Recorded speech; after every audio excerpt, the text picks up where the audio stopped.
Muito bem, senhoras e senhores, são 19 horas e aqui o barco começa justamente no horário, né? É uma alegria imensa estar recebendo vocês. Para aqueles que estão pela primeira vez aí no nosso espaço, eu sou Gilmar Cidral, sou fundador, diretor e educador aqui da Sustentar Escola de Negócios.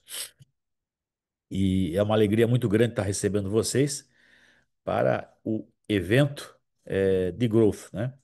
Então, a ideia básica aqui é justamente passar sobre os principais temas, por assim dizer, é, do Growth.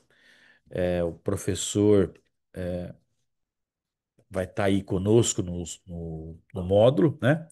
E abriu essa possibilidade de estar justamente trazendo, né, esse webinar como uma forma de nivelar, sensibilizar as pessoas que estão aí no módulo, né? E as pessoas que têm interesse, por assim dizer, de trabalhar o tema, né? Então, o Growth 360, o nosso webinar, é justamente como escalar vendas e marketing nessa nova economia, né? E, além de tudo, né, gente? A ideia básica é abordar, né, essa questão dos multicanais, como é que a gente pode mitigar esse conflito, né, tão crucial que muitas vezes acontece. E outros tantos temas que estão correlacionados aí a essa nova economia. O Gustavo é daquelas pessoas assim que a gente se encanta na primeira prosa. O Gustavo é uma pessoa muito querida, muito competente, né? Afinal, é uma caminhada aí de muitos anos, né? No mercado, um profissional experiente, são 20 anos de experiência, e ele trabalha essa questão do branding digital, estratégia, negócios digitais. Tem aí, eu cheguei a prazer de conhecê-lo quando ele estava ainda na, na Tecnisa. Mas de lá para cá ele teve uma jornada aí bastante forte, né? Entre Predicta, ClickBuzz e hoje está aí todo empoderado na sua agência. Então isso é bastante relevante, bastante bacana. O Gustavo ele tem aí uma formação bem interessante, é mestrado em comunicação e práticas de consumo pela SPM e também uma educação executiva pela Harvard, né? Ele pode estar aí complementando um pouquinho mais do currículo dele, mas a ideia básica é que a gente hoje faça uma noite bastante leve, justamente para trabalhar esses três grandes temas, né, que é a proposta, né? Essa jornada do cliente multicanal, como é que você conecta growth com automação, inteligência de dados, e o terceiro ponto é como é que a gente amplia, por assim dizer, essa experiência do cliente, né? Como é que a gente transforma tudo isso numa vantagem competitiva. Mas, gente, a pessoa para estar falando desse tema nada mais justo que o próprio Gustavo. Gustavo, uma alegria imensa estar te recebendo. O palco é seu. Obrigado, Mar, pela gentil apresentação, pelo convite. É, Fiquei muito feliz e adoro sempre participar desse tipo de fórum.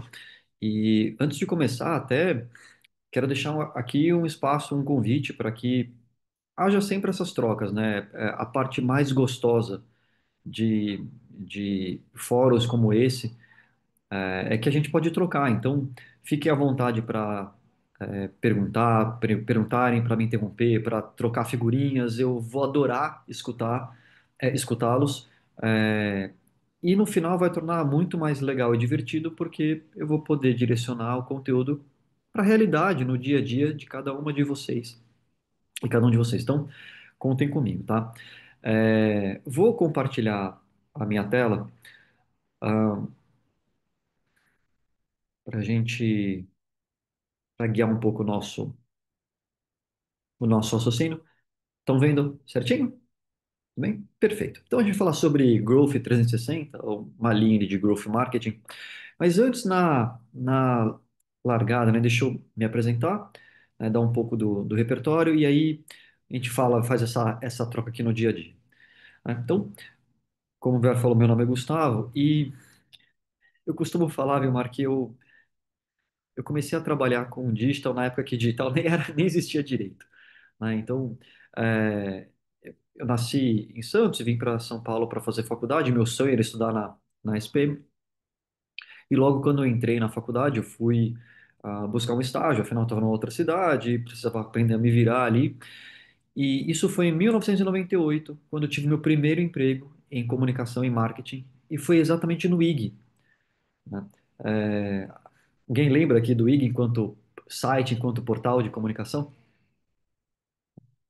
Né? O IG, como veículo de mídia, é, o logo era vermelho porque só dava prejuízo, o IG era abreviação de internet grátis, o garoto propaganda era o cachorrinho. Marcou uma época ali no início da internet no Brasil. E naquela época eu não entrei, quando eu entrei no IG, na verdade, eu não entrei na área de marketing, eu entrei na área de publicidade.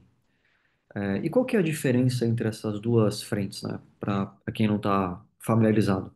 Eu não cuidava das atividades de comunicação do IG ou de relacionamento com clientes do IG, que são anunciantes em si. Na verdade, dentro da área de publicidade, eu era suporte das equipes comerciais. Então, basicamente, eu trabalhava em uma equipe que recebia briefings de anúncio, né, que os contatos pegavam, com briefings de anunciantes e agências, traziam para dentro de casa e a equipe na qual eu trabalhava montava planos de comunicação dentro dos assets que o IG tinha disponível para vender para eles. E eu falo que foi um movimento, um caminho interessante de começo aí de profissional, na medida em que, de uma forma muito prematura, eu tomei contato com duas coisas que a gente vai falar muito aqui hoje, e tem muito a ver com growth. O primeiro deles é que eu comecei minha carreira escutando desafios de empresas que tinham um pensamento moderno de comunicação. Estou falando em 98 empresas que investiam em comunicação digital, marketing digital. Era um grupo muito seleto de empresas. E isso deu um drive, né? Me guiou muito em termos de pensamento de como essas empresas, de uma forma moderna, enxergavam a comunicação. A segunda é que para montar o meu trabalho ali sobre a parte de plano de comunicação, eu precisava de métricas, né? Eu precisava de números, de performance. Então, a gente vai falar esse modelo data-driven, né? O modelo de marketing e growth, que ele é muito fundamentado em dados. Eu aprendi a trabalhar desse jeito. Depois de 4 anos de IG, eu recebi um convite para fazer um movimento que hoje ele é muito gourmetizado, ele é legal. Naquela época não era tanto, muito menos do que tem hoje, que era entrar numa startup. Pô, e é legal falar que você trabalha em uma startup, né? Só que eu falo que é uma startup raiz, porque eu entrei e eu fui o primeiro colaborador dessa empresa. E você falou, Gustavo, mas você estava numa empresa legal, um IG, o que te fez ir para uma startup? Essa empresa foi a primeira MarTech do país. Foi a primeira empresa de tecnologia com serviços para marketing. E eu falei, cara, tá aí um negócio diferente. E o que que essa empresa fazia? Ela desenvolvia softwares que ajudavam anunciantes, agências e veículos de mídia a monitorarem e otimizarem todos os seus investimentos publicitários digitais. Eu falei, cara, isso é muito bacana. E ali foi a primeira vez que eu senti os efeitos de um crescimento acelerado.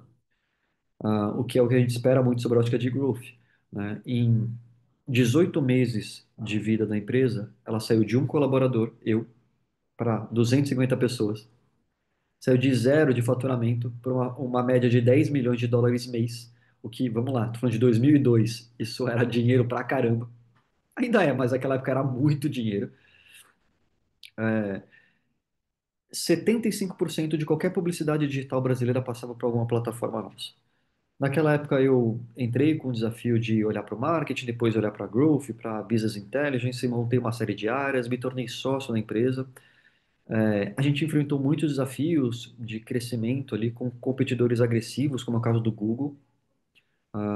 E a empresa e a jornada foi muito legal.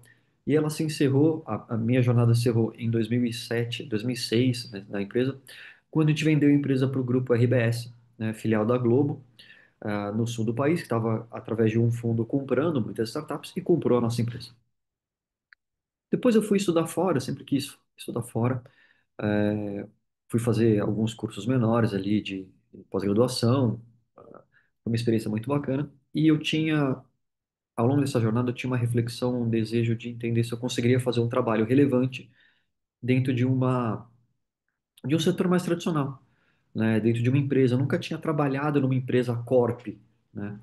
Foi quando eu recebi o convite, voltando pro Brasil, para entrar na Tecnisa. E foi uma jornada muito interessante. Eu entrei na empresa como head de digital, depois fui crescendo. Ao longo de muitos anos que eu fiquei na empresa, quase 14 anos, eu me tornei CMO da empresa. O nome da startup, Miriam, chama Predicta, tá? A empresa depois mudou de frentes, hoje ela faz outras coisas, ainda, a empresa ainda existe, mas olhando para outras frentes. E, desculpa, eu não tinha visto antes, é legal encontrar ex-alunos aqui, eu sou um grande fã da S1, como vocês podem ver, né? Eu fiz minha graduação, meu mestrado e MBA, ou seja, eu tenho uma relação muito fraterna com a instituição. Muito bem. É, e aí eu peguei uma jornada muito interessante, eu passei 14 anos na Tecnisa, né? Foi muito bacana, mas não foi um período ininterrupto, eu passei 3 anos e meio, eu saí, depois eu voltei, e nesse período que eu saí, eu fui morar fora de novo, eu recebi um convite para ser diretor de mídia global de duas contas, Coca-Cola e Microsoft, baita experiência bacana em termos de mídia, morando em Londres, com a família, então foi uma parte muito legal. Voltei depois para a Tecnisa, passei mais 10 anos aí. Depois fui para a ClickBuzz, uma empresa que agora as pessoas estão conhecendo um pouco mais, mas eu não posso nem falar que é uma startup, né? A ClickBuzz é uma empresa de 2 bilhões de faturamento todo ano, vendendo passagem de ônibus no Brasil, né? Então é um caso à parte, depois se vocês quiserem eu conto um pouco como a gente escalou esse negócio. Tive depois uma breve passagem voltando ao mercado imobiliário na Ideias Árvores e hoje eu tenho uma consultoria, uma agência focada, chama OnStride, focada em desenvolvimento de negócios, em estratégia, em dados, em automação, muito que a gente vai falar aqui em relação ao Growth. Então, esse é um pouco da minha jornada e eu sou um apaixonado pelo mundo acadêmico. Então, novamente, quando eu recebo convites desse tipo, eu adoro, né, tá aqui. Muito bem. A gente agora entrando um pouco mais na parte de conteúdo em si, tá? A gente fala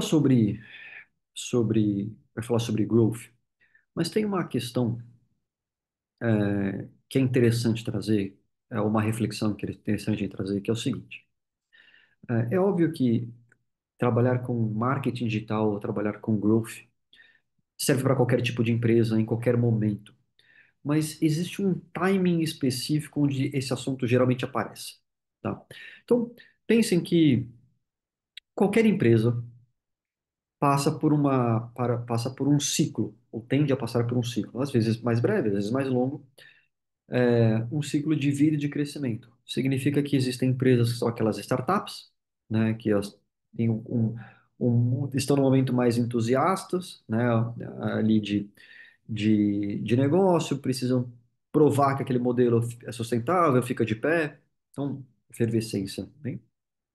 Uma vez que essa startup começa a se solidificar e falar, ok, minha proposta de valor, meu produto, meu serviço, eles são muito bons, fazem muito sentido, elas começam a querer escalar os seus negócios, começam a crescer as suas operações, então elas se tornam scale-ups, e elas começam a cair no radar de mais pessoas com uma leitura geralmente de empresa visionária, diferente, então ela começa já a ficar um pouco mais robusta.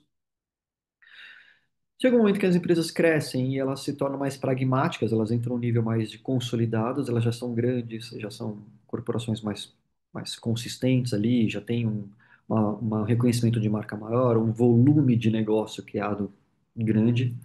Tem aquelas que são líderes de mercado, que costumam ter posições mais conservadoras de proteção de posição, e tem aquele grupo de empresas que estão em declínio, que são céticas, que estão morrendo.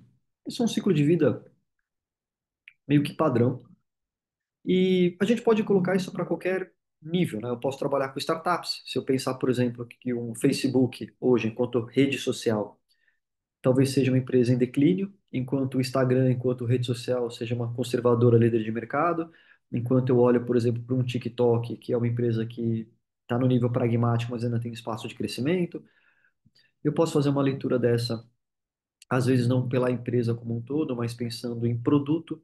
Então, se eu sou uma Unilever da vida, eu posso ter um estágio estar num estágio diferente no Omo versus um estágio da Hellmann's, por exemplo. Né? Então, uma às vezes tá mais consolidada, outra mais em declínio ou pragmático. Posso fazer isso por mercado.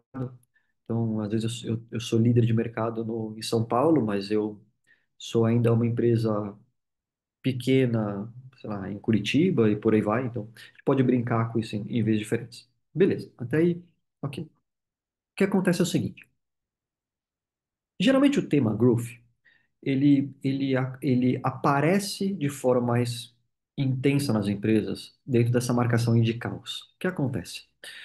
Você tem um produto, um serviço, um mercado onde você está investindo e você lançou e ele de fato começou a se tornar consistente na medida em que você provou que ele é viável. Você começa a fazer testes para escalar esse produto, para crescer, ou serviço. E aí, na hora que você começa a fazer esses testes, fala, ah, legal, isso aqui está funcionando. Então, eu fiz um pouco de campanhas, de ativações, ela começou a crescer, e comecei a gerar mais clientes, a ter mais retorno. Falar, agora eu quero escalar o negócio. Quero sair de uma empresa, de um momento ou de um produto, que eu sou uma startup crescendo ali, provando o negócio, e agora eu quero de fato explodir, né? Crescer, alavancar, dar mais velocidade. E o que costuma acontecer é que as empresas colocam dinheiro nesse momento e quando elas não têm uma maturidade digital maior, elas enxergam o digital como um canal de crescimento rápido e barato. E o que acaba acontecendo na outra ponta é que elas só aumentam a dispersão. Elas passam a ter um custo por lead maior, um custo por aquisição maior e um menor retorno sobre o investimento. Então, Gustavo, mas como assim? Pense o seguinte, tá? Fazer uma brincadeira, uma metáfora com uma cebola, tá? Imaginem que eu estou olhando para a cebola, eu estou no centro dela.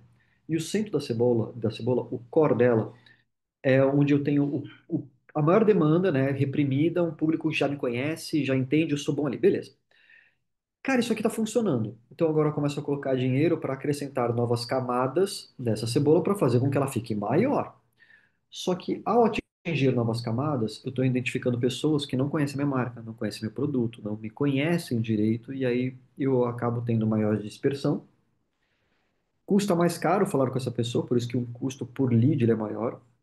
Tende a ter um custo por aquisição maior e um menor retorno, porque são novas audiências que eu estou pegando. Ao passo que, se eu tiver uma maturidade digital grande, eu começo a entender que o growth ele não vai servir de uma forma barata e rápida de crescimento. Na verdade, ele vai me ajudar como ferramental para me trazer visibilidade e adquirir novos clientes com estratégia. Isso significa que eu vou precisar de tecnologias, times, eu preciso de uma equação que me ajude a, de fato, alavancar isso aqui. Senão eu só vou perder dinheiro. Então é esse caos que geralmente eu dentro desse caos, nesse momento de caos que o assunto growth costuma aparecer. Eu já comecei a ficar um pouco maior, quero colocar dinheiro, quero ser grande, e aí, quando eu tenho uma baixa matéria digital, essas coisas se desencadeiam. Gustavo, entendi. Mas me dá um exemplo, o que que significa ter uma baixa maturidade digital? Olhem só, se eu perguntar para as empresas, existe uma possibilidade gigante de, ao falar, bom, me desenhe como é que é o desenho da tua estratégia, né? Mostra como é que é o desenho da tua estratégia de comunicação digital, por exemplo. Tá? Eles vão me apresentar um funil de marketing assim. Falar, olha, a gente faz comunicação baseada em topo de funil, em meio de funil e final de funil. Cara, isso é imensamente o mais comum da gente escutar. Tá? E o que que é isso na prática? Ah, eu vou fazer ações de topo de funil, de awareness, que vão dar visibilidade, contar para as pessoas que meu produto ou serviço existe.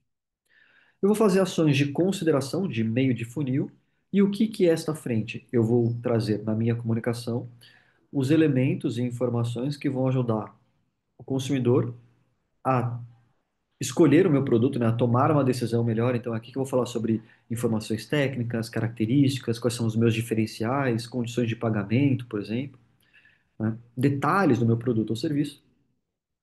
E eu vou fazer ações de conversão, que são lá no final do funil, que elas são voltadas para aquisição. Eu quero gerar lead, eu quero gerar uma venda rápida, né? Então, eu vou fazer um formulário de cadastro. E, geralmente, as estratégias passam por essas três frentes. Aí eu fico pensando o seguinte: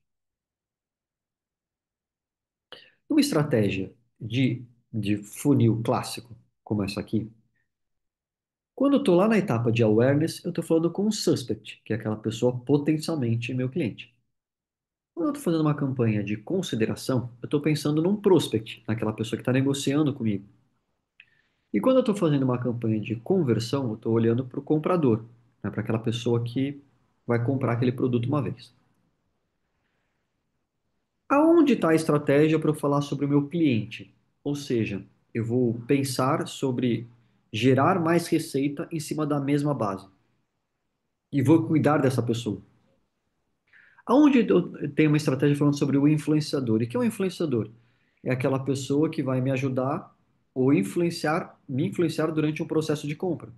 Ou aonde está uma estratégia aqui dentro da estratégia focada em advogados de marca, aquelas pessoas que amam a minha empresa. E aqui a coisa começa a complicar, porque olha só, eu vou pegar fazer um paralelo, por exemplo, com o Mar aqui na Sustentare, tá? É óbvio que ele, em algum momento, ele vai querer dar mais visibilidade à escola como um todo, certo? Beleza, tá lindo, maravilhoso. Ele vai olhar em algum momento, essas pessoas vão começar a chegar e vão considerar, será que esse curso é bom, esse aqui é melhor, e por aí vai. Eu vou fazer comparações sobre os cursos em si, que você tem disponíveis no teu portfólio. Beleza, perfeito. Eu vou comparar N players aqui. E você vai fazer campanha de conversão falando, olha, tá chegando a inscrição ali, o curso começa. Lindo, até aí tá tudo bem. Mas você vai negligenciar aquela pessoa que já fez, aquelas pessoas que já fizeram cursos com você e podem fazer outros? Não, você vai falar, pô, essa pessoa já está dentro de casa, ela já teve uma experiência sustentável, sabe se é bom, que é bom. Então, vamos continuar fazendo com que essa pessoa fique dentro de casa, aumentando o lifetime value dela, por exemplo. Ou aquela pessoa que, cara, é muito boa. Então, quando o Breno tiver que tomar uma decisão, por exemplo, de que curso escolher, ele vai perguntar para quem? Ele pergunta lá para o Gustavo. Então, vamos fazer o seguinte: o Gustavo é o influenciador que vai ajudar o Breno. Então, como é que eu vou fazer uma campanha dentro desse tipo de incentivo? Entenderam que a gente começa a expandir. Quando eu penso numa estratégia de comunicação em que ela é baseada num funil tradicional de conversão, ela não funciona. E growth não trabalha desse jeito. Bem, tá bom, Gustavo. Então, o growth trabalha como? O growth trabalha assim. Então, esse aqui é o primeiro grande fundamento que a gente vai explorar hoje sobre modo de trabalho de growth, tá? Porque growth, ele pensa no seguinte sentido, tá? Eu vou começar do meio para as pontas para vocês entenderem. Ele continua ainda olhando no modelo de awareness, de visibilidade. Ele olha para que essa comunicação que vai trazer visibilidade vai gerar interações com esta audiência, e isso, por consequência, vai ajudar a pessoa num processo de considerar a compra do meu produto ou do meu serviço. E vai levar uma parte de aquisição. Beleza, então ele é razoavelmente parecido com o funil tradicional. Mas, na verdade, a graça dele não está na parte cinza de cima, está na parte vermelha de baixo. E eu vou explicar essa parte vermelha fazendo uma brincadeira com vocês, tá? Imaginem que eu acabei de ser contratado como diretor de marketing e growth do iFood. Beleza, então empresa legal, bacana, hype, está em crescimento. Ontem bateu recorde de número de pedidos, cara, ali, legal. E aí o Hernandes é meu chefe. E o Hernandes vira e fala: Gustavo, é o seguinte, tu foi contratado aqui para crescer a empresa, filho. Não quero que você fique abraçando a árvore aqui, eu quero que você cresça o iFood, pode ser? E aí, acelera esse crescimento aí, amigão. Que estratégia você vai fazer? E aí eu fui lá, estudei a empresa e viro para o Hernandes e falo: legal, Hernandes, chefe, é o seguinte, a minha ideia, dentro do que a gente estudou aqui, é crescer o iFood levando o nosso serviço para novas praças. porque a gente é muito consolidado em grandes cidades, mas tem muitas cidades potenciais em que a gente não está explorando. Então, vamos entrar em novas praças? E o Hernandes vira para mim e fala, Gustavo, eu gostei, segue. Beleza. Então, a gente alinhou que a estratégia vai ser crescer o iFood através da entrada em novas praças. Legal. Então, eu vou entrar vou fazer uma comunicação para entrar em novas praças e para isso eu vou contar para as pessoas que o iFood chegou. Então, vou fazer uma campanha de awareness. Beleza. A gente faz uma campanha de awareness, bacana. Essa campanha de awareness vai contar que o iFood está lá, vai gerar um tipo de interação, vai gerar uma parte de consideração e, impreterivelmente, a, o, o meu primeiro grande objetivo de campanha como aquisição vai ser convencer nossa audiência, que são os outros alunos aqui, Hernandes, de baixarem o aplicativo. Porque vamos lá, dá para gerar receita no iFood se as pessoas não baixarem o aplicativo? Não, concordo. As pessoas precisam baixar um aplicativo para fazer pedido. Sem isso, não acontece nada. Então, minha primeira campanha de conversão vai ser incentivar as pessoas a baixarem o nosso app. Legal. Chefe, quer ver o tamanho do problema? Eu vou explicar. Como o pessoal aqui está meio tímido com a câmera fechada, eu vou perguntar para alguém que está aberto. Vilmar, me diz uma coisa, me ajuda aqui, por favor. Vilmar. Quantos por cento dos apps que você tem instalado no seu celular você não abriu nos últimos 30 dias? Uau! Vamos lá.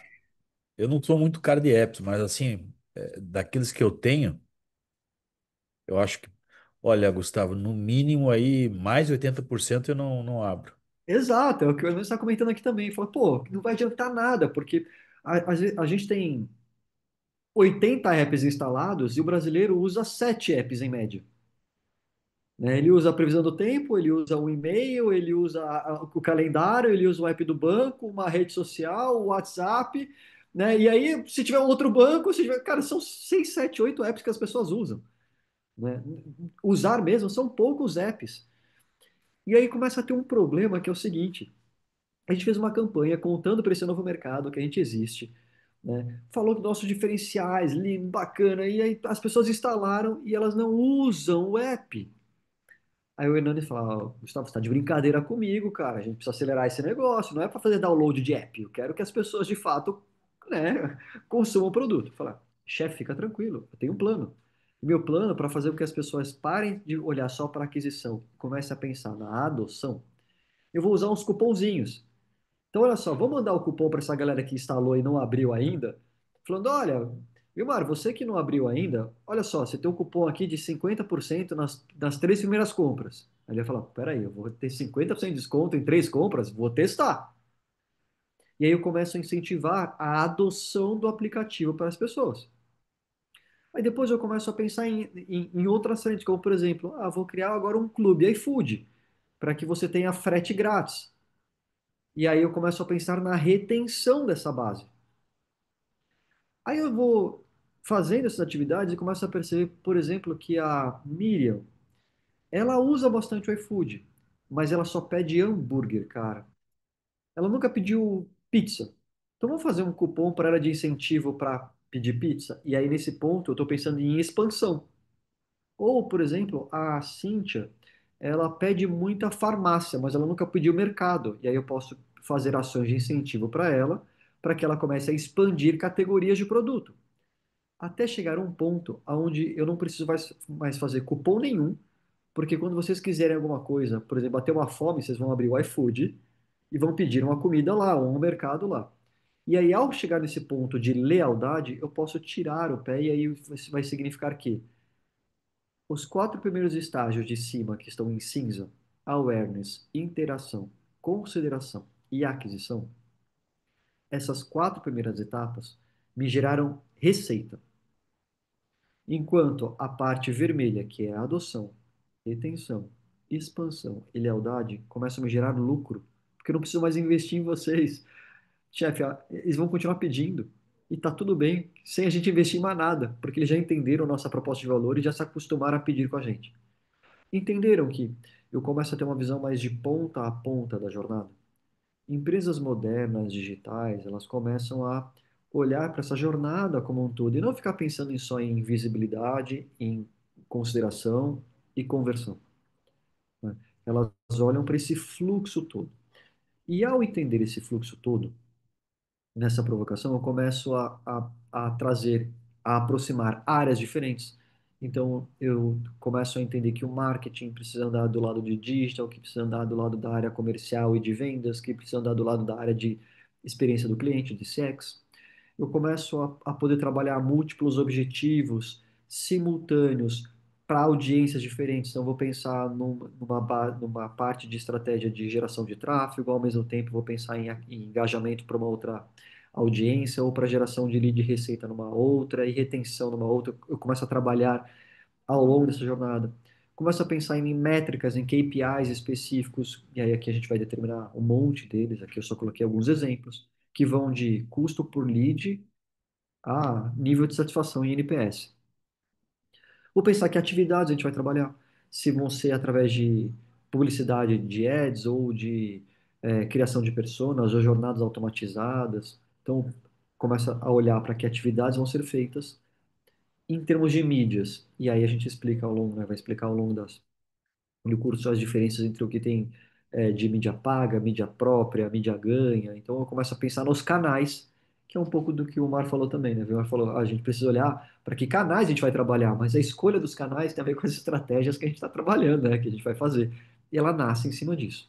Então, é uma visão mais complexa, indiscutivelmente, muito mais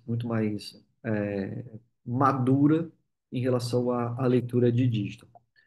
E dentro desse modelo, a gente começa a entender um dos principais fundamentos de growth, que tem a ver com o conceito de alavancas de crescimento. Se eu olho a jornada como um todo, eu tenho mais espaço para pensar de que forma eu quero crescer. Então, pense o seguinte: a Renata me provoca e fala, Gustavo, a gente quer aumentar a nossa receita. Legal. E geralmente as empresas pensam em aumentar a receita e passa por ter novos clientes. Eu preciso achar mais clientes. Mas veja, eu posso gerar mais receita sem necessariamente pegar mais clientes. Eu posso gerar mais receita reduzindo o meu churn, ou seja, o número de desistências e cancelamentos. Eu posso gerar mais receita reduzindo o meu custo por aquisição ou custo por conversão. Então, se eu tiver um fluxo melhor ali, com a mesma audiência, com o mesmo dinheiro, eu vou ter o dinheiro, né, investido, eu vou ter um dinheiro maior na outra ponta. Eu posso aumentar minha receita, gerar mais receita, aumentando a frequência de compra. Eu posso gerar mais receita aumentando o ticket médio, vou aumentar o preço, que é o que a Netflix e Spotify adoram fazer, eles crescem a audiência, mas volta e meia eles mandam lá um e-mail para vocês, a gente vai aumentar o preço. O que ele está fazendo?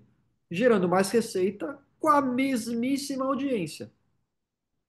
Entenda que eu tenho caminhos, eu tenho alavancas diferentes para trabalhar. Aqui eu peguei algum exemplo, mas existem inúmeras alavancas que podem ser que podem ser trabalhadas. E aqui está a graça do growth, porque eu só penso nisso se eu tiver, de fato, essa estrutura rodando, né? Se eu tiver este pensamento de jornada, de funil de ponta a ponta, aí eu começo a entender que eu tenho mais alavancas para trabalhar. E não ficar discutindo só sobre se eu vou gerar mais leads, ou vou gerar mais cliques, ou mais interações em redes sociais, porque aí eu deixo de trabalhar com métricas de vaidade e começo a trabalhar com métricas de verdade.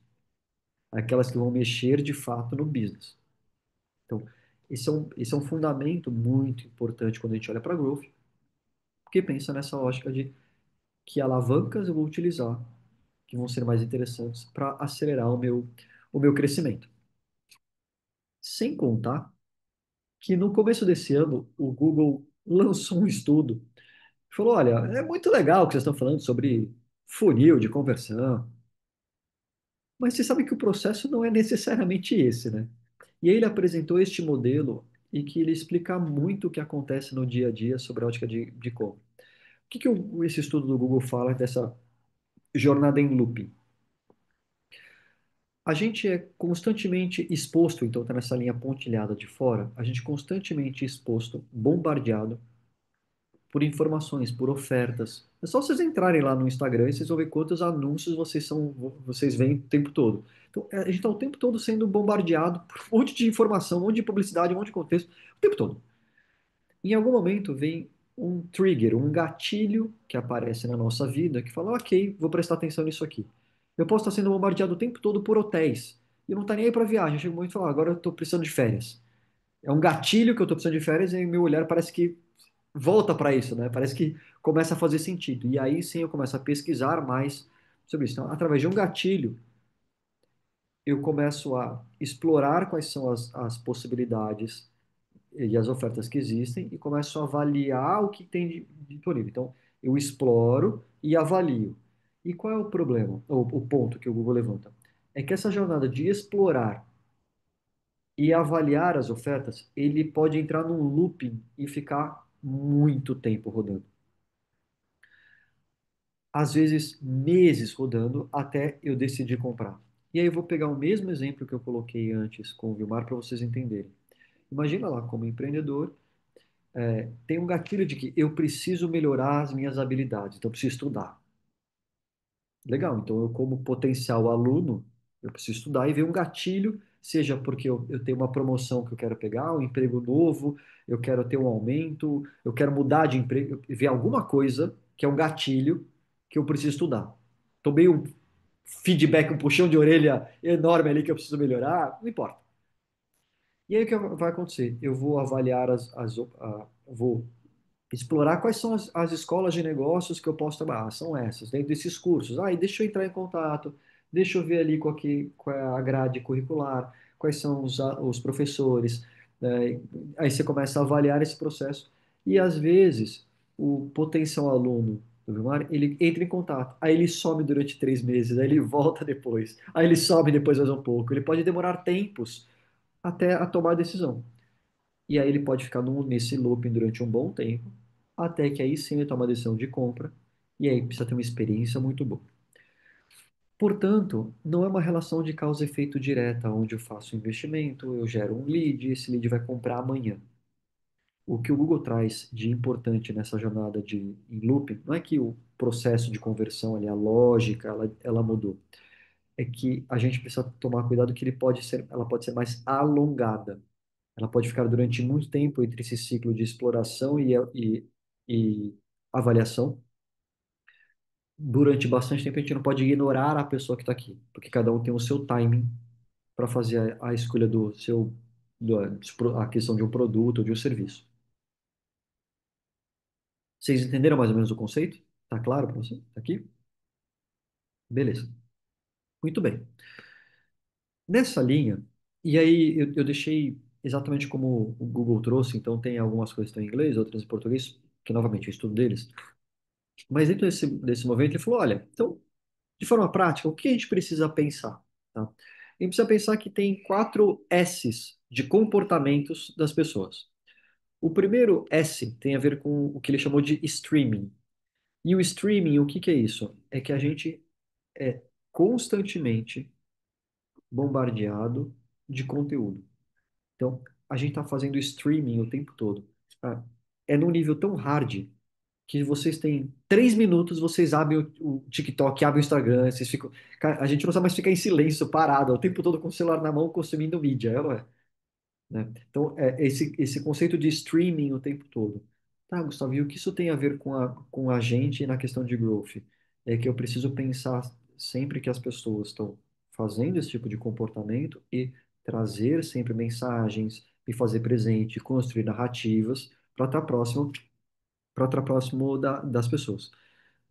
Eu não sei o nome, está aqui porque está como hub de milhas, então, desculpa, até se puder depois, perdão aqui, mas a pergunta que veio foi qual o gatilho para acelerar o processo de conversão de um produto de Felipe. Obrigado, Felipe. É, ah, qual o gatilho para acelerar o processo de conversão em um produto de ticket mais alto que visa a gestão de tempo para o cliente no âmbito do lazer dele? Esse é um ponto interessante, Felipe. É, especialmente quando a gente está falando sobre ticket alto, a gente não acelera. Você pode tentar fazer o que você quiser. No final das contas, o consumidor ele tem a necessidade, mas ele está no controle do time. Ele fala, pô, mas então eu não vou fazer nada. Não, a gente tem que continuar incentivando, mas eu não vou. Eu não, o cliente, especialmente de alto padrão, eu tenho alguns clientes nessa linha, minha carreira eu trabalhei bastante com isso. Ele vai tomar a decisão predominantemente no timing dele. E é duro isso. Você fala, cara, mas eu tenho meta para bater, cara. Eu preciso acelerar esse negócio. E eu entendo essa dor. Tá tudo lindo. Por isso que a gente precisa pensar na base como um todo. Porque se eu estou olhando para o fluxo, eu tenho uma geração de novas pessoas que estão entrando. Algumas vão demorar mais tempo, outras vão andar rápido. Eu tenho aquelas que já estão no timing de avaliação e que estão demorando mais. Tem outras que já passaram por esse processo e estão já no gatilho. Ou seja, eu vou criando um ciclo maior. Eu penso no modelo simples, eu vou pegar na minha empresa, tá? Cara, eu adoraria, por exemplo, que o ciclo de tomada de decisão da minha agência e da minha empresa de consultoria fosse de uma semana. Mas ela não é. Ela dura, às vezes, meses dentro dessa linha. Eu falo, pô, mas no mês que vem eu tenho meta para bater. Eu ponho meta aqui pro time bater, cara. Como é que você vai fazer esse negócio? Eu vou entender que tem uma máquina de vendas rodando, onde eu tenho sempre pessoas em todos os níveis. Eu estou populando o tempo todo. E aí eu vou fazendo essa máquina girar, né, com mais frequência e velocidade. Mas eu preciso abastecer todas as etapas. Se eu ficar só mirando em uma e esquecer do resto, eu começo a não ter margem de ação. Tá? Então, o segredo não é saber que gatilho eu vou acelerar, porque de clientes de alto padrão, você não acelera. O cliente ele é mais frio nessa frente. O importante é a gente se manter presente e ter um ciclo constante preenchido no processo inteiro, né? E não só num deles, porque aí eu consigo garantir que a médio prazo essa roda vai girar, tá? Beleza. O segundo ponto tem a ver com o scrolling. E o scrolling, é, na hora que a gente vai, que a gente é bombardeado e começa a receber e consumir conteúdo, aí a gente precisa entender que, e é um pouco do que você está falando, Felipe, é, nem sempre a pessoa que vai interagir com você, ela vai querer comprar naquele momento, não é um consumo necessariamente imediato.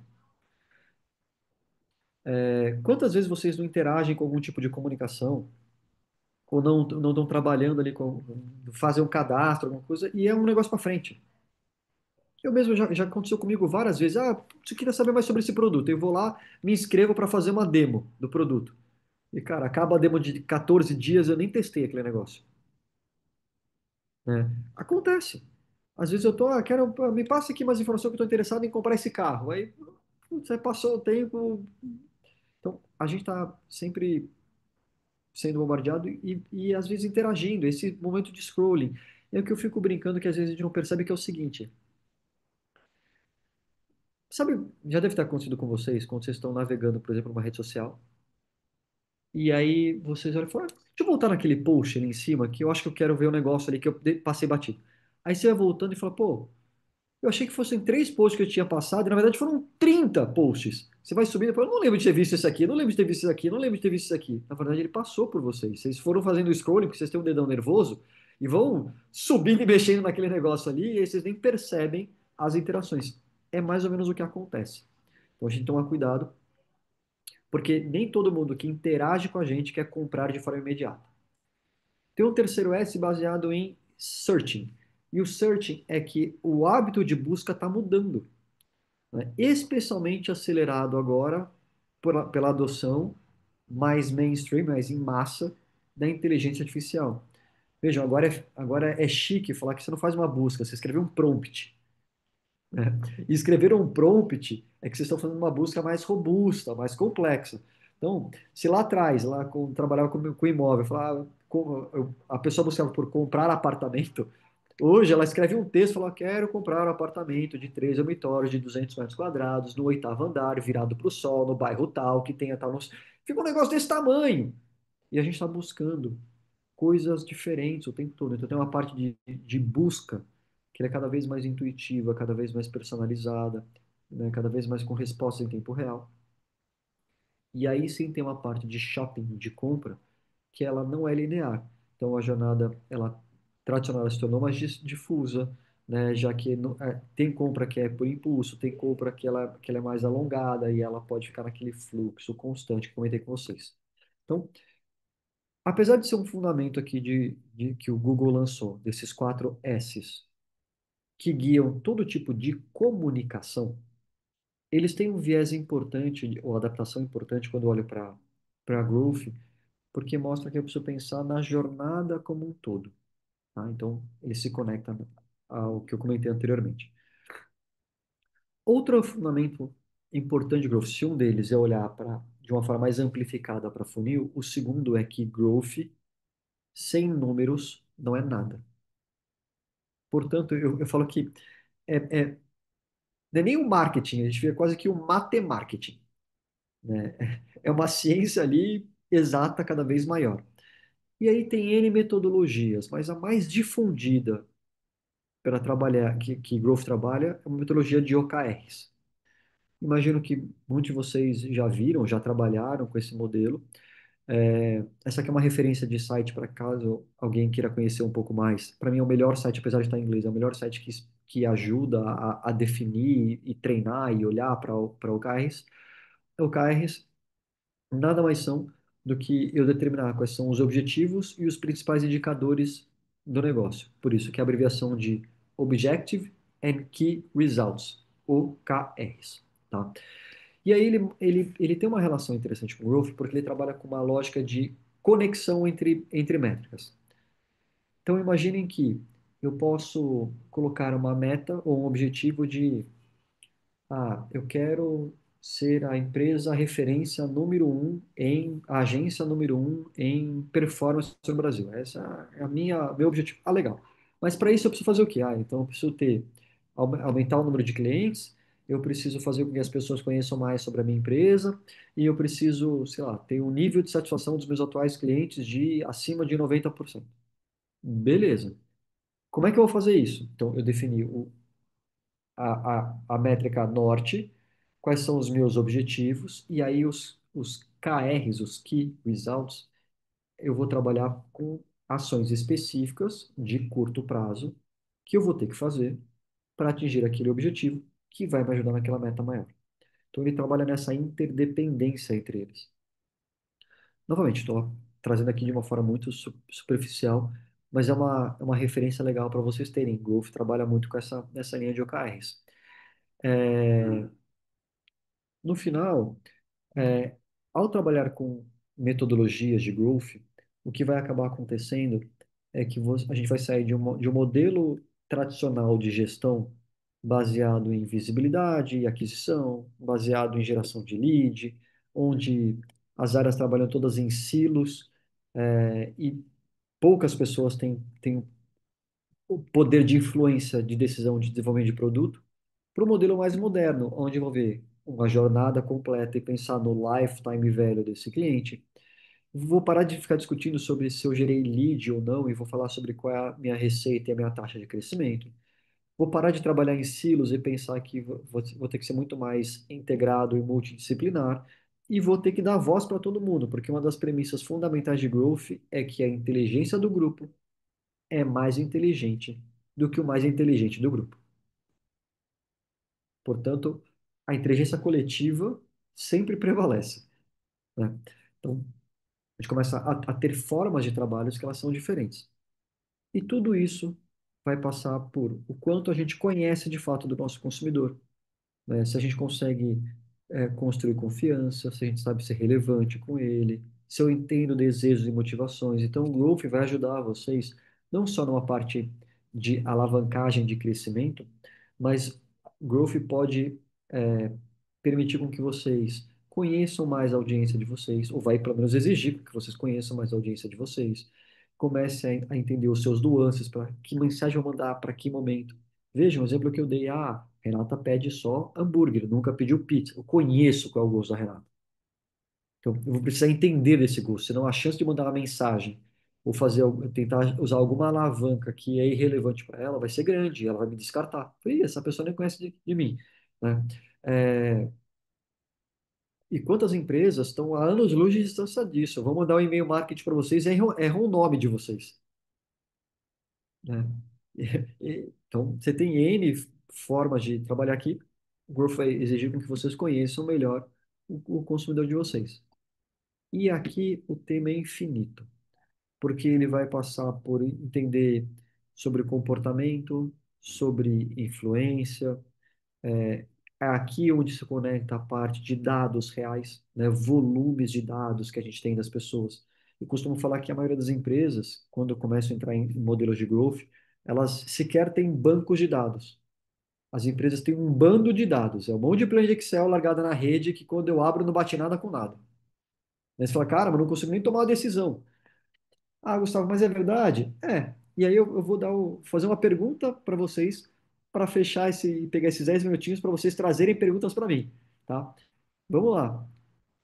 Pergunta para vocês, só para vocês verem como, da onde provoca a growth e quanto vocês precisam conhecer do consumidor. Quanto tempo vocês vão precisar para me responder a seguinte pergunta, tá? Quero que vocês tragam os 10 clientes que mais amam vocês, que não trocam as empresas de vocês por nada. Eu só pedi as 10 pessoas mais importantes das empresas de vocês, tá? Eu quero saber onde vocês vão achar essas empresas, essas pessoas. Em que banco de dados elas estão? Porque, vejam, eu não perguntei quais são as pessoas que é, tiveram maior ticket médio ou maior frequência. Veja, as pessoas podem comprar de vocês e não gostar, não amar vocês, elas compram por conveniência. Tem vários lugares onde eu compro coisa só por conveniência, não necessariamente eu gosto da experiência, né? E se eu sequer sei qual é aquele cliente que, selecionar aquele cliente que mais me ama, que não me troca por nada, como é que eu vou entender que alavancas eu preciso usar para trabalhar com todos os clientes? Então, aqui é novamente um cheirinho, né, de experiência em relação a como a gente enxerga growth. Tem uma série de outras teorias, naturalmente, que a gente precisa aprofundar nessa linha, mas ele parte de uma leitura mais consistente de estratégia, de etapas e canais, de conhecimento de consumidor, de alguns comportamentos que a gente precisa ter para fazer com que a nossa operação vire para esse caminho. Faz sentido? Beleza? Sou todo ouvidos a críticas, dúvidas, questionamentos. Vamos lá, Posso fazer uma pergunta? por favor. Boa. Como é que você se torna mais relevante, e cria diferenciais que nessa sua última tela que você colocou ali maravilhosa, questão de growth, quando você concorre diretamente com o Google? Cara, pra falar, é duro, viu? E eu já concorri, viu? Na minha empresa a gente já concorreu com o Google nessa linha, tá? Cara, olha só. Eu não sei exatamente o serviço em si, mas eu traria o seguinte ponto, tá? Aliás, eu vou tentar tangibilizar. Eu vou contar uma experiência minha, tá? Então, na startup que eu comentei com vocês lá atrás, que depois, logo no começo, né, depois que eu virei sócio, a empresa, ela basicamente produzia softwares, né, de mensuração. Então, era o início do que a gente entendia de Ad Servers e Web Analytics, tá? E aí o que acontece, Felipe? A empresa estava bombando e em 2 meses o Google comprou uma ferramenta, uma empresa chamada Urchin e transformou o Urchin no que a gente chama de Google Analytics, tá? Porque essa ferramenta já existia lá atrás. Beleza, e quase arregaçou a minha empresa em 2 meses. Tá? E aí eu me fiz exatamente essa pergunta. Falei, cara, como é que eu competi com um cara desse que tem muito mais dinheiro que eu, muito mais alcance que eu, muito mais usuários e clientes que eu, cara, como é que eu vou brigar? E aí eu comecei a brigar aonde esse cara não queria entrar em mercado. Então, por exemplo, para ele ser escalável, ele não vai trazer o nível de customização que eu me proponho a ter. Para ele ser escalável, ele não vai ter um nível de atendimento personalizado que eu me proponho a ter. E comecei a trabalhar onde ele não queria, eu fui achando brechas e oportunidades. Aí eu trabalhava exatamente nesses pontos. Então eu era relevante porque eu entendia o que o meu consumidor queria e que não e o que ele queria era um atendimento personalizado e não queria ser uma ferramenta padrão de mercado. Ele queria que ele dava pau em alguma coisa, ia me ligar às 3 horas da manhã, eu ia atender esse cara, enquanto no Google ele ia mandar um e-mail, um SLA qualquer lá X, e que talvez em algum momento alguém respondesse para ele. Então, eu fui criando alternativas de serviço amplificado, além da solução padrão, frente ao que esse cara tinha. Então, foi o que eu fiz e que ajudou a pivotar o modelo da empresa, tá? É, porque se eu tentasse bater de frente com ele, eu ia perder 100% das vezes, cara.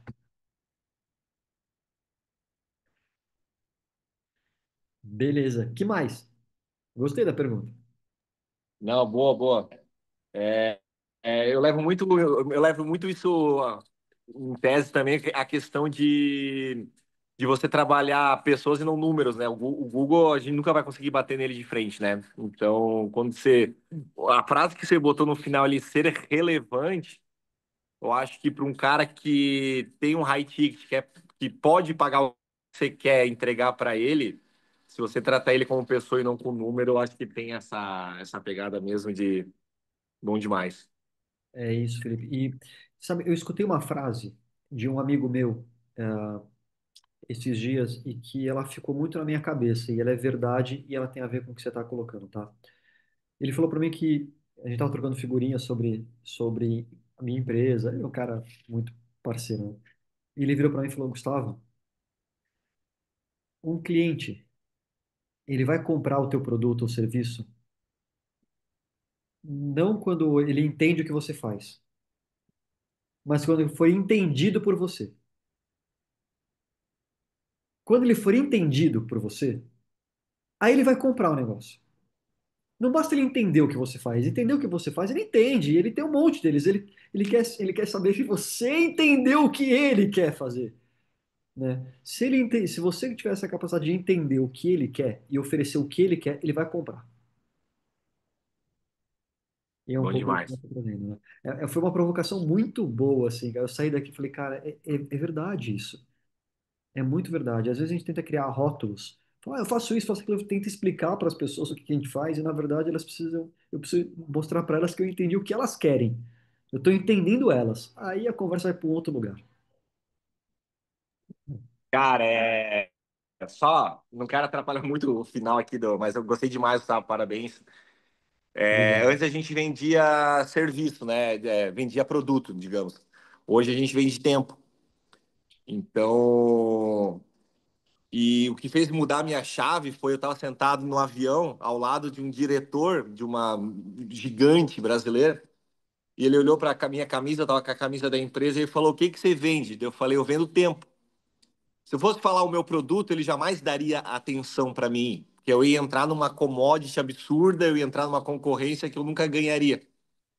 Aí quando eu toquei numa dor que muita gente não consegue comprar, né, que é a questão do tempo. Aí Exato. ali eu entendi que é ali que estava a chave para eu crescer, né? E vários insights que você falou hoje foram sensacionais. Parabéns. Obrigado pelo feedback, mas parabéns para você que teve a sutileza e a habilidade de entender essa linha da tua empresa. E, porque a gente vai aprendendo no final das contas, né? A gente fica preso e apaixonado pelo que a gente está criando, né? Mas no final, o cliente precisa ver valor naquilo, ele vai adquirir quando tiver algum tipo de valor. E ele É, paga mais por isso. exato, É impressionante. exato. E o growth tem muito a ver com isso, assim. É, eu vou te dar um exemplo de ação de growth, muito para o varejo, low cost, mas para você entender aonde esse negócio fica, tá? Quando eu entrei na ClickBus é um marketplace de passagem, cara. Assim, aí você fala, pô, mas esse negócio é rentável? Cara, é uma empresa de 100 pessoas com 2 bi de faturamento por ano. Cara, é rentável pra cacete. Vendendo passagem a 9,90 de ticket médio, cara. São 33 milhões de clientes ativos na base. Fala, cara, é um negócio gigante. Legal. O maior crescimento da empresa veio quando a gente entendeu um comportamento e começou a criar soluções para esse comportamento. O comportamento era o seguinte, tá, Felipe? Olha só. 50% das pessoas que compram uma passagem de ônibus no Brasil, intermunicipal ou interestadual, elas pegam as suas malinhas e saem das suas casas com a mala na mão e decidem na rodoviária que ônibus que ela vai entrar. A antecipação é de minutos. É diferente do aéreo que você compra por semanas, porque senão você vai se ferrar ali em questão de valores. Como você tem um sortimento grande no setor rodoviário, as pessoas deixam para decidir na hora. E aí isso gerava muitas dores para as pessoas, por um outro lado, que era, será que eu vou ter assento? Será que eu vou ficar muito tempo esperando?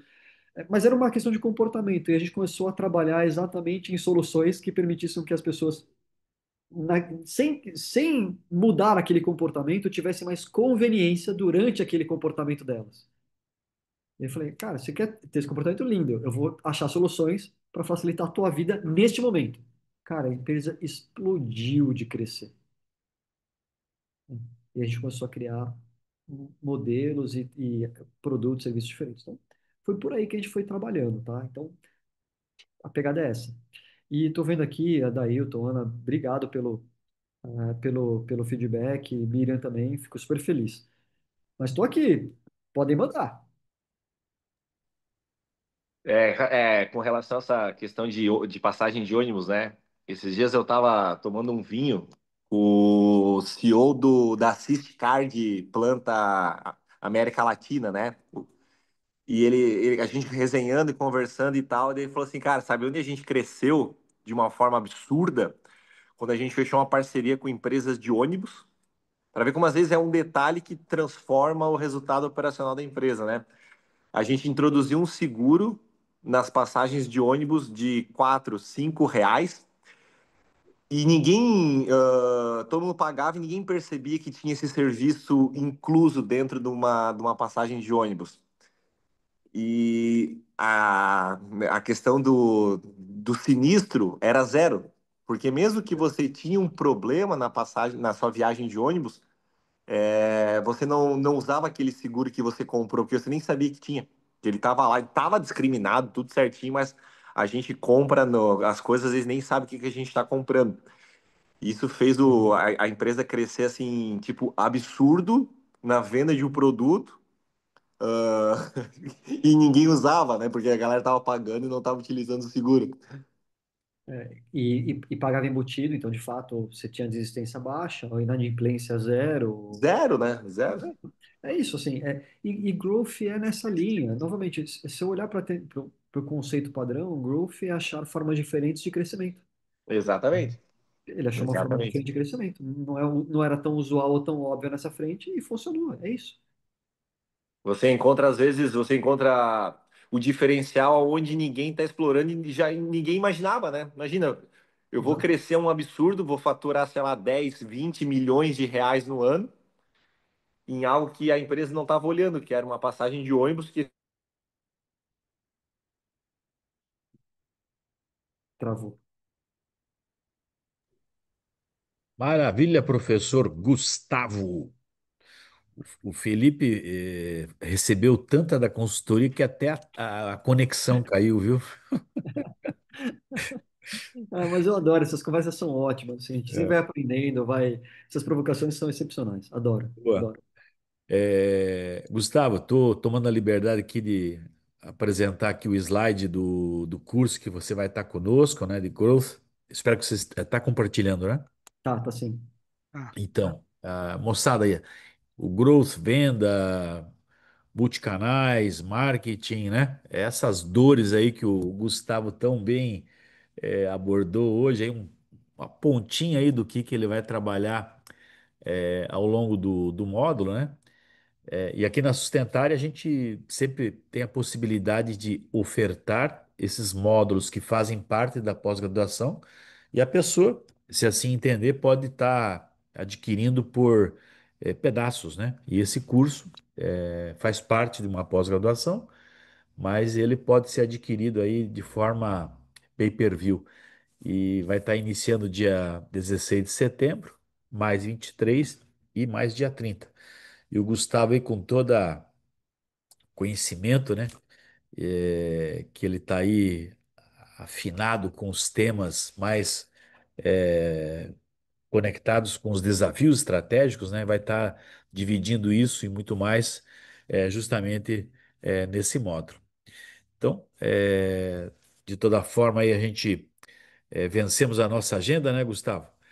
E a gente agradece demais aí a participação de todos e especialmente você, Gustavo, pela tua solicitude, a tua pronta disposição em estar tirando aí essa 1 hora para estar conosco aí nesse webinar online e ao vivo, tá?